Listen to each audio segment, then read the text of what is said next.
We usually think of our skeleton as this simple, rigid frame holding us up.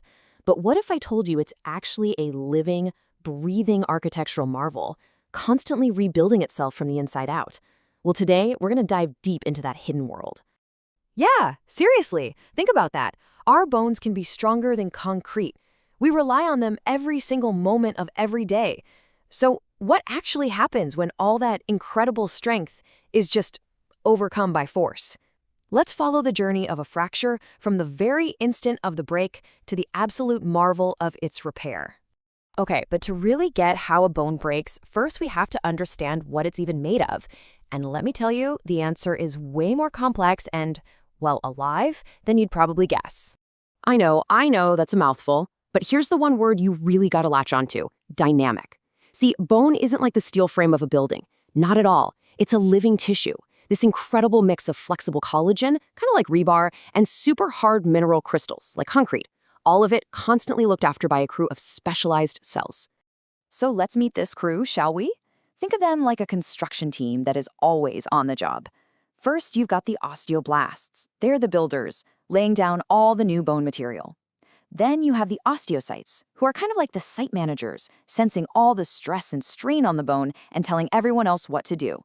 And finally, you have the osteoclasts. They're the demolition team, clearing away any old or damaged bone to make way for the new stuff. And hey, if you want a little trick to keep them straight, just remember the block rule. It's easy. Osteoblasts build. Line cells, those osteocytes, they maintain everything. And osteoclasts, they just come in and clear things out. And get this isn't just a repair system. This whole cycle of breakdown and renewal, it's happening inside you right now. Okay, so now that we know what bone is made of, let's look at the many, many ways it can fail. Because a break isn't just a break. Nope. Every single fracture has its own unique personality. So first up, you look at the direction of the break line. If it's a clean line straight across the bone, we call that a transverse fracture. If it's at an angle, it's oblique. And if it was caused by some kind of twisting motion, you get this really nasty but kind of beautiful spiral fracture. But things get a whole lot more complicated when the bone doesn't just crack, but completely shatters. This is what we call a comminuted fracture, where the bone is in multiple pieces. You often see this from really high-energy accidents, and man, this is a huge challenge to fix. And it's not just about the break itself. It's about where all those pieces end up. They can get displaced, meaning they shift so they don't line up anymore. Or they can become angulated, which creates a bend where there definitely shouldn't be one. A massive part of a surgeon's job is just getting these pieces to talk to each other again, to line them back up properly. Now for what is maybe the most critical distinction of all. Is the skin broken? If the skin is totally intact, that's a closed fracture. But the second a piece of bone punches through the skin, it becomes an open fracture. And this immediately turns into a high-risk emergency because the door is now wide open for nasty infections from the outside world to get in. All right, the bone is broken. So what happens next? Well, my friends, this is where the magic really begins. Our bodies have this incredible pre-programmed response that just kicks into gear to start the repair process. It's called secondary healing, and it's like watching nature build its own perfect patch right before your eyes. And believe me, the body does not mess around. It follows 4 pretty clear steps. First, you get a big blood clot. That's the hematoma. Then a soft callus made of fibrous tissue creates a kind of scaffold. After that, a hard callus starts to form, hardening that scaffold. And finally, there's a long remodeling phase where the bone gets reshaped. Let's see how that all unfolds. I mean, this process is just beautiful. You can see it right here. Stage 1, the hematoma. That's the emergency response flooding the area with inflammatory cells. Then, in stage 2, the body builds this soft, fibrous scaffold called a soft callus. By stage 3, that scaffold starts to harden up with some weak, disorganized bone. We call that the hard callus. And finally, stage 4. That temporary patch is slowly, carefully remodeled over months, sometimes even years, back into strong, perfectly organized bone. It's amazing. But what happens if the break is just too complicated, too unstable for the body to handle all on its own? Well, that's when a surgeon has to step in. And when they do, they're faced with this fundamental choice, this fork in the road between 2 totally different philosophies of healing. And here's the big question for the surgeon. Do you aim for absolute stability, where the bone fragments are locked together so rigidly that they can't move at all? Or do you go for relative stability, where you basically just hold the pieces in the right general neighborhood and allow tiny bits of motion to actually stimulate that natural callus formation we just saw? So let's really break this down.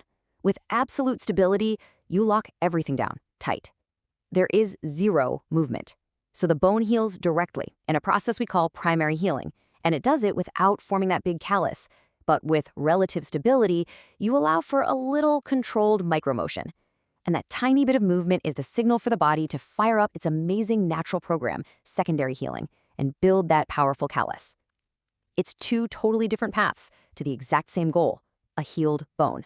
So how do surgeons actually pull this off? How do they get these two types of stability?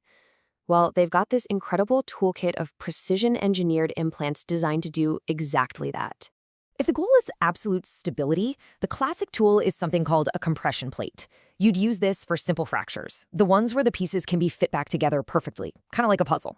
The plate gets screwed on in a special way that actively squeezes the bone ends together, creating so much compression that it forces that direct primary healing. And this is absolutely critical when a fracture goes into a joint surface, because you just can't afford to have any kind of bumpy callus forming in there. But what about those shattered, comminuted fractures we talked about? I mean, trying to piece every single little fragment back together perfectly, you destroy the very blood supply the bone needs to heal in the first place. So the modern approach is totally different, relative stability. Instead of a perfect reconstruction, surgeons use things like bridging plates or nails that act as an internal splint.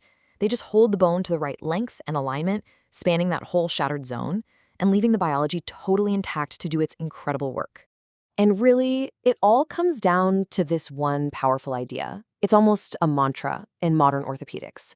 Preserve biology instead of perfect reconstruction. For these really complex fractures, the goal isn't a flawless-looking X-ray. The goal is a strong, healed bone. And that means you have to respect and preserve the body's natural healing power. It truly is an incredible partnership, isn't it? From our body's own internal cast to a surgeon's high-tech, precision-engineered plate, fracture healing is this beautiful dance between biology and mechanics. It's all about creating the perfect environment for biology to just do its thing. But it makes you wonder, what comes next? Which leaves us with a final thought.